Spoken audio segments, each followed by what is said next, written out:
Hello everybody, this is Ankit Tiwari.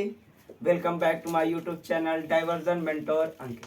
ठीक है बेटा, तो नेक्स्ट जो हमारा प्रीवियस क्लास था क्लास 10 सीबीएसई वालों का, जो टेस्ट सीरीज चल रही थी हमारे टॉप 10 मोस्ट इंपॉर्टेंट क्वेश्चन की, ज्योग्राफी का हम लोग प्रीवियस क्लास में forest and wild life resources की पूरी टॉप 10 क्वेश्चन को कंप्लीट कर चुके हैं। अब हमारी नेक्स्ट सीरीज आई है, वो है वाटर रिसोर्स की, जो अपना तीसरा लेसन है, थर्ड लेसन है क्लास 10 सीबीएसई वालों। ठीक है, अब इसमें पहला क्वेश्चन कौन सा है, what is water scarcity and its main causes. Water scarcity क्या है और उसके मेन कारण क्या है। देखो answer, it with region having low rainfall are those that are drought prone. यानी कि कुछ ऐसे रीजन है जो क्या होता है, वहां पे बहुत लेस रेनफॉल होती है और बहुत जगह ऐसा होता है कि ड्रॉट प्रोन हो जाता है, सूखा पड़ जाता है, वहां पे वाटर स्कार्सिटी होती है। दूसरे और भी बात है कि वाटर स्कार्सिटी कैसे होती है। Water is everywhere but no one drop to usable. यानी कि वाटर क्या खूब अवेंडेंस मात्रा में है, अवेंडेंस क्वांटिटी में, बट पेएबल वाटर क्या है, यूजेबल वाटर नहीं है। अब इसके मेन कारण क्या है, वाटर स्कार्सिटी वही हो गई, ये हो गई कि पानी पीने लायक नहीं है या फिर उस यूजेबल नहीं है, या फिर वो एरिया जहाँ पे लो रेनफॉल हो जाती है, ड्रॉट प्रोन हो जाता है, वहां पे वाटर की स्कार्सिटी होती है। अब देखो इसके मेन काजेस क्या है। मेन काजेस ये है, over exploitation, excessive use, growing population. क्या हुआ, ज्यादा ओवर एक्सप्लॉइटेशन मतलब अनावश्यक रूप से हम क्या करते हैं, वाटर को बर्बाद करते हैं। दूसरा क्या है, एक्सेसिव यूज, यानी कि हमें अगर एक बाल्टी पानी की आवश्यकता है तो हम लोग क्या करते हैं, 5-5, 6-6 बाल्टी पानी का यूज करते हैं। ठीक है, ग्रोइंग पॉपुलेशन, पॉपुलेशन बढ़ रही है तो जो ग्राउंड वाटर है उसको भी हम लोग क्या कर रहे हैं, एक्सट्रैक्ट कराने का काम ज्यादा से ज्यादा कर रहे हैं। ये हो गया हमारा पहला क्वेश्चन। ठीक है, अब देखो क्वेश्चन नंबर दूसरा, explain how water is renewable resources. कहा जाता है कि वाटर क्या होता है, एक रिन्यूएबल रिसोर्सेज होता है। कैसे होता है, देखो the fresh water mainly obtained from surface run of and ground water. यानी कि फ्रेश वाटर कहाँ से मिलता है, जो सरफेस रन ऑफ वाटर होता है, ग्राउंड वाटर होता है वहां से, यानी कि जो कुछ पानी जो होता है वो जमीन के ऊपर होता है वहां से मिलता है, और कुछ ग्राउंड वाटर यानी कि नीचे जमीन के अंदर से मिलता है। That is continuously being renewed and recharge through hydrological cycle. Hydrological cycle होता है, यानी कि वाटर क्या होता है, इवेपोरेट होता है, इवेपोरेट होकर कंडेंसेशन होता है, फिर उसके बाद प्रिसिपिटेशन होकर पूरा प्रोसेस जो है वो क्या करता है, हवा हाइड्रोलॉजिकल साइकिल बनाता है। All water moves within the hydrological cycle, ensuring that water is a renewable resource। यानी कि ये जो हाइड्रोलॉजिकल साइकिल है यही दिखाता है कि वाटर क्या है, रिन्यूएबल रिसोर्स है। जैसे क्या होगा, वाटर था, वाटर फिर क्या हो गया, भाप बन के, फिर उसके बाद प्रिसिपिटेशन होकर बारिश के द्वारा फिर क्या हो गया, फिर ग्राउंड लेवल। तो एक साइकिल जो बन गई यही क्या कहलाती है, हमारी water is a renewable resource.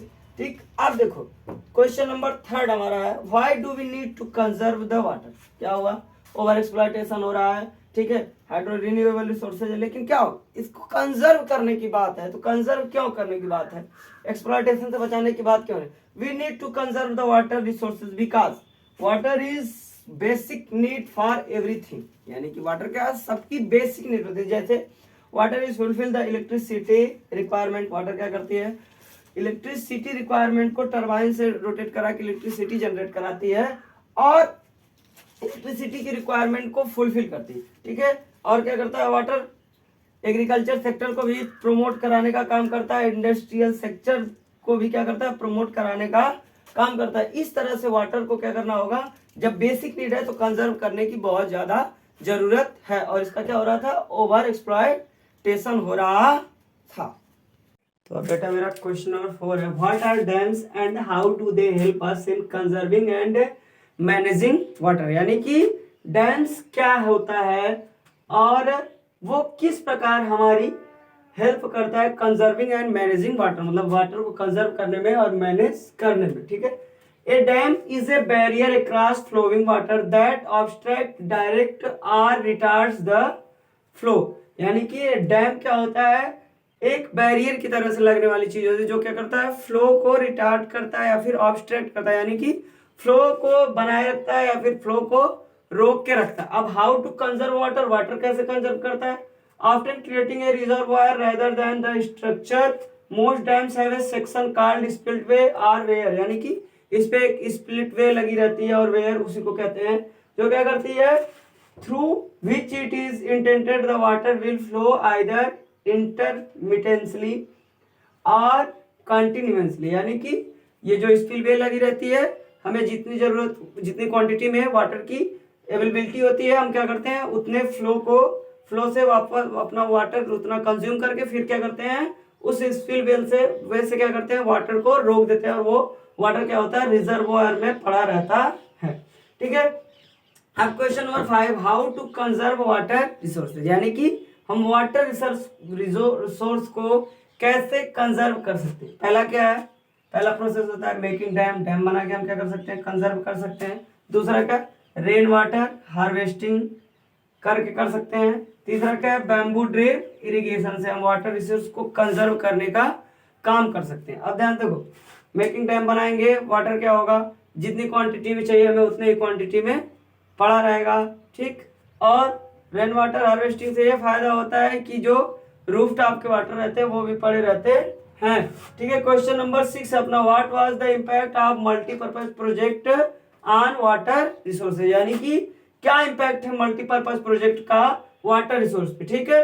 Answer होगा, regulating and damming of rivers affected their natural flow causing poor sediment. ठीक है। क्या हो जाता है, पुअर सेडिमेंट बन जाता है और जिसकी वजह से जो नेचुरल फ्लो होता है वो क्या हो जाता है, रिटार्ड हो जाता है और एक्सेसिव सेडिमेंट यानी जरूरत से ज्यादा सेडिमेंट जमा हो जाते हैं, जिसकी वजह से क्या होता है, रॉकियर बेड स्ट्रीम बन जाती है और जो हैबिटेट्स रहते हैं एक्वेटिक एनिमल्स के वो बहुत ही खराब हो जाते हैं, पूरा हैबिटेट्स उड़ जाता है। The reverse aquatic life flora and fauna migrate, और क्या हो जाता है, जहाँ डैम्स बनता है जो फ्लो होता है बहुत तेजी से पानी जाता है और वहाँ के जो फ्लोरा होते हैं और फौना होते हैं वाटर की वजह से एक दूसरे जगह पे माइग्रेट कर जाते हैं। ये हो गया अपना 4, 5, 6। Question number 7, compare the advantage and disadvantage of multipurpose project, यानी कि मल्टीपर्पज प्रोजेक्ट के बहुत सारे एडवांटेज थे और बहुत सारे डिसएडवांटेज भी थे, तो उसको हम लोग कंपेयर करेंगे। तो हम दो फैक्टर में देखेंगे, एडवांटेज एक तरफ, दूसरी तरफ डिसएडवांटेज। तो एडवांटेज क्या है, पहला जनरेट इलेक्ट्रिसिटी, यानी कि मल्टीपर्पज प्रोजेक्ट था, डैम्स वगैरह बना के हम लोग क्या करते थे, इलेक्ट्रिसिटी को जनरेट कराने का काम करते थे। दूसरा फैक्टर क्या है, फ्लड को कंट्रोल करने में ये हमारी हेल्पफुल होता है, हमारे लिए हेल्पफुल होता था। ठीक है। Water supply for domestic and industrial usages, यानी कि डोमेस्टिक और इंडस्ट्रियल यूजेज के लिए जितनी भी वाटर की रिक्वायरमेंट होती थी वो फुलफिल कौन करता था, मल्टीपर्पज रिवर प्रोजेक्ट। ठीक है। चौथा क्या है, रिक्रिएशन इनलैंड नेविगेशन, यानी कि इनलैंड नेविगेशन में यानी कि इधर से उधर जाने में भी क्या करता था, ये रिक्रिएशन विनिर्माण करता था। ठीक। और किस चीज में हेल्प करता था, हमारी फिश ब्रीडिंग में, यानी कि मछली पालन में, फिश ब्रीडिंग में ये करता था, हमारी हेल्प करता था। अब देखो ये क्या थे हमारे एडवांटेज, दूसरे क्या है डिसएडवांटेज। डिसएडवांटेज क्या है, पहला रॉकियर स्ट्रीम बेड हो जाती थी, यानी कि जिस स्थान पे जहाँ पे क्या होती थी वाटर बहुत ज्यादा टाइम तक ह्यूज क्वांटिटी में पड़ा रहता था, नीचे क्या होते थे सेडिमेंट जम के रॉकियर बेड स्ट्रीम बना देती थी, जिसकी वजह से क्या होता था, poor habitat for river aquatic life, यानी कि जो जलीय नदियों में रहने वाले एक्वेटिक लाइफ है उनके लिए ये बहुत ही पुअर हैबिटेट बन जाता था। ठीक है। यानी कि उनके आवास क्या हो जाते थे, बहुत ही खराब हो जाते, नष्ट हो जाते थे। तीसरा क्या, flood plains also submerge the existing vegetation, यानी कि जो आसपास की वेजिटेशन थी उसको जब फ्लड की टाइम यानी जब बारिश का रेनी सीजन आता था तो उस समय आसपास की जो प्लांट्स वगैरह थे, वेजिटेशन थे, वो उसमें सबमर्ज हो जाते थे फ्लड प्लेन्स में। ठीक है। चौथा, large scale displacement of local community, इसके वजह से यानी कि मल्टीपर्पज रिवर प्रोजेक्ट को आने की वजह से बहुत सारी जो लोकल कम्युनिटी थी वो डिस्प्लेसमेंट हो गई, यानी कि उस स्थान से पलायित हो गई किसी दूसरे स्थान पे। ठीक है बेटा। क्वेश्चन नंबर 8 देखते हैं, in which areas the roof top rain water harvesting in common and high, यानी कि अपने within our country one state है जो क्या करता है कि roof top rain water harvesting common होती है, कंपलसरी बना दी गई। और क्यों बनाई गई है, देखो आंसर होगा आपका, Tamil Nadu is the first state in India which has made roof top rain water harvesting structure compulsory to all the houses across the state, यानी तमिलनाडु एक ऐसा स्टेट बन गया है कि जहां पे जितने भी हाउसेस बनेंगे पूरे स्टेट के अंदर वहां पे कंपलसरी है कि roof top rain water harvesting का स्ट्रक्चर जरूर बनाना है। अब क्यों बनाना है? क्योंकि ये ऐसे रीजन आते हैं जहाँ पे रेनफॉल क्या होती है, बहुत ही कम होती है, because this area having low rainfall. ठीक है, ये जो एरिया होती है यहाँ पे बारिश क्या होती है, बहुत कम होती है, जिसकी वजह से यहाँ पे roof top rain water harvesting common हो गई है। Question number 9, what is rain water harvesting, यानी कि रेन वाटर हार्वेस्टिंग क्या है?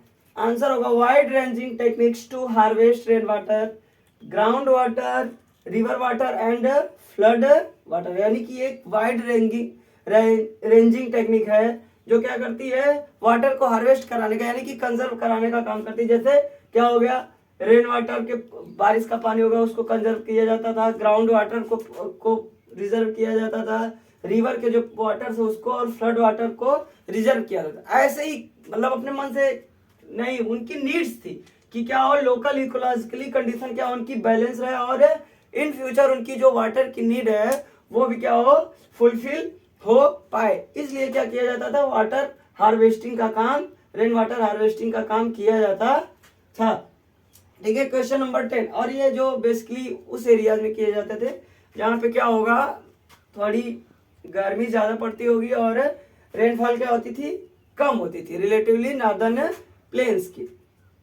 अब question number 10, what is bamboo drip irrigation. Bamboo drip irrigation क्या था? ये भी एक वाटर हार्वेस्टिंग का ही पार्ट था। इसमें क्या होता था बेटा, इन मेघालय एक 200 years old system of tapping stream and spring, यानी कि ये मेघालय वाली एरियाज में बैम्बू ड्रिप इरिगेशन सिस्टम अपनाया जाता है। वहां पे क्या, ये 200 साल पुराना टैपिंग स्ट्रीम का सिस्टम है जो क्या करता था, स्ट्रीम को टैप करने का काम करता था, होल्ड करने का काम करता था, फिर उसी पानी को स्प्रिंग की तरह से बम्बू पाइप में वो प्लांट्स तक पहुंचाता था। ठीक है, pipe is prevented about 18 to 20 litres of water, यानी कि पाइप में लगभग कितने लीटर पानी डाल दिया जाता था, 18 से 20 लीटर पानी डाल दिया जाता था। और वो पानी क्या होता था, सैकड़ों मीटर्स की दूरी को कवर करता था और फाइनली जो प्लांट्स थे वहां पे जाके 20 to 80 ड्रॉप्स पर minute at the site of plant, यानी कि जहां पे पेड़ था